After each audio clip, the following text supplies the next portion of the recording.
జగన్మోహన్ రెడ్డి గారి మీద ఉండేటువంటి అభిమానంతో ఈరోజు ఈ ప్రభుత్వంలో జరుగుతున్నటువంటి మోసాలని, ఈ వెన్నుపోటుని ప్రజలకు తెలియపరచాలనేటువంటి ఉద్దేశంతో ఇక్కడ విచ్చేసినటువంటి అనేక మంది కార్యకర్తలకు, నాయకులకు, పార్టీ అభిమానులకు అందరికీ కూడా పేరు పేరున నా హృదయపూర్వకమైనటువంటి ధన్యవాదాలు తెలుపుకుంటున్నాను. మీ అందరికీ తెలుసు, గతంలో 2024 జూన్ 4వ తేదీని ఎన్నికల ఫలితాలు వచ్చాయి. ఎన్నికలకు ముందు జగన్మోహన్ రెడ్డి గారి పరిపాలన చూశారు. ఎన్నికల్లో చంద్రబాబు నాయుడు గారు ఇచ్చినటువంటి సూపర్ 6 అనేక మోసపూరితమైనటువంటి హామీలు నమ్మినటువంటి ప్రజలు పేదవాళ్ళు కాబట్టి 10 రూపాయలు వస్తుందంటే ఆశపడ్డం అనేటువంటి సహజం. ఈ తప్పుడు హామీలు, ఈ మోసపూరితమైనటువంటి హామీలు నమ్మి నీకు అధికారాన్ని కట్టబెట్టి ఈ రోజుకి 1 సంవత్సర కాలం అయింది చంద్రబాబు నాయుడు గారు మీకు. మరి సంవత్సర కాలంలో మీరు చెప్పినటువంటి హామీలు ఏమైనా అని అడుగుతున్నాను. ఇవాళ మీరు అనేక రకాలైనటువంటి హామీలు ఇచ్చారు. ఈ సూపర్ 6 అనేటువంటి పథకాలని గ్రామాల్లో మీ కార్యకర్తల ద్వారా ఇంటింటికి వెళ్ళి పెద్ద ఎత్తున ప్రచారం చేసి, ఆ ప్రచారంలో మీ ఇంటికి ఏదన్నా ఒక ఇంటికి వెళ్ళినప్పటికీ ఒక పాప ఎవరన్నా బాబు గారు వస్తే స్కూల్కి వెళ్ళే వాళ్ళు నీకు 15,000 అని చెప్పారు. కొంచెం పెద్దోళ్ళు ఎవరన్నా వస్తే 18 సంవత్సరాల నుంచి 49 సంవత్సరాల వరకు 18,000 అని చెప్పారు. నెలకే 1,500 రూపాయలు ఇస్తామని చెప్పారు. రైతులకి 20,000 రూపాయలు ఇస్తానని చెప్పారు. ఉచిత బస్సు అని చెప్పారు. సంవత్సరానికి 3 గ్యాస్ సిలిండర్లు అని చెప్పారు. గ్యాస్ మాటలు చెప్పారు. అదేవిధంగా మరి 60 సంవత్సరాలు ఉన్నటువంటి వాళ్ళకి 50 సంవత్సరాలకే పెన్షన్ ఇస్తున్నామని చెప్పారు. మరి ఆడపిల్లల్ని అనేక రకాలుగా మోసం చేసినటువంటి ప్రభుత్వం. ఉచిత బస్సు అని చెప్పారు. నిరుద్యోగులకి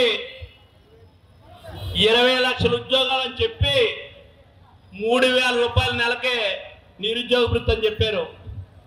నిరుద్యోగ వృత్తి నెలకే 3,000 రూపాయలు అయితే సంవత్సరానికి 36,000 రూపాయలు ఇవ్వాలి. ఈరోజు ఈ రాష్ట్రంలో ఉన్నటువంటి నిరుద్యోగులకు అందరికీ కూడా సంవత్సరానికి 36,000 రూపాయలు చెప్పని మీరు ఇవ్వాల్సినటువంటి బాధ్యత ఉంది. అదేవిధంగా 1,500 రూపాయలు చెప్పినటువంటి మహిళలకి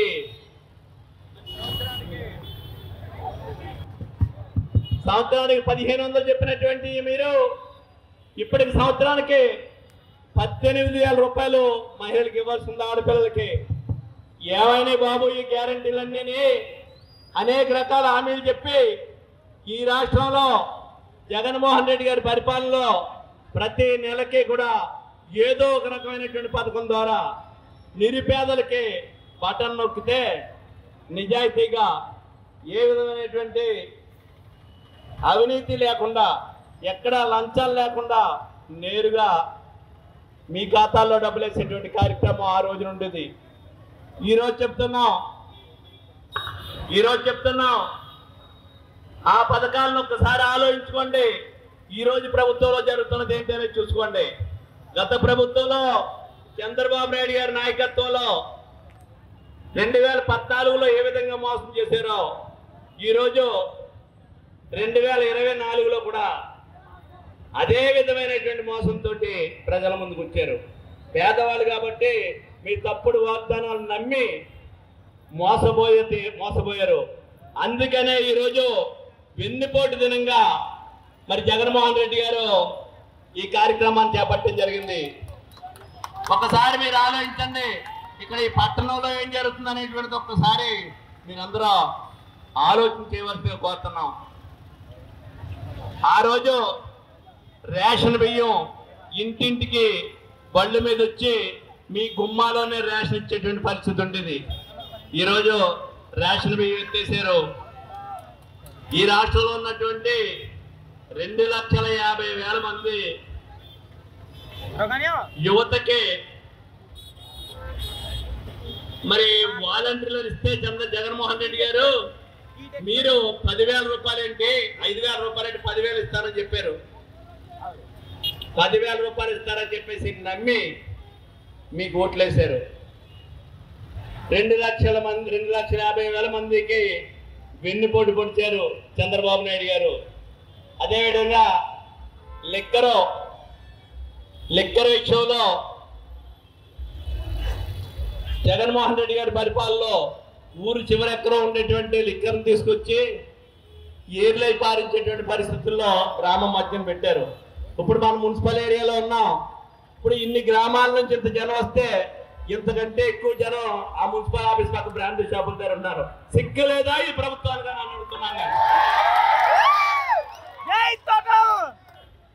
మున్సిపల్ ఆఫీసులో మొన్నే జోగేశ్వరరావు మేము కలిసి, ఎమ్మెల్యే గారు మేము కలిసి అందరం కలిసి తీర్మానం చేశాం. మున్సిపల్ ఆఫీస్ పరిధిలో మున్సిపల్ ఆఫీస్ పక్కనే ఈ బ్రాందీ షాపులు తొలగించాలని చెప్పేసి తీర్మానం చేస్తే మున్సిపల్ ఆఫీస్ పక్కన ఉన్నటువంటిది తొలగించలేదు సరికదా, ఇంకో బ్రాందీ షాప్ తీసుకొచ్చి ఇక్కడ పెట్టారంటే ఎవరు ప్రోత్సాహంతో జరుగుతుందని నేను అడుగుతున్నాను ఈ రోజుని. ఇండియా పాకిస్తాన్ తాజా అప్డేట్స్ కోసం డౌన్లోడ్ చేసుకోండి RTV లైవ్ యాప్.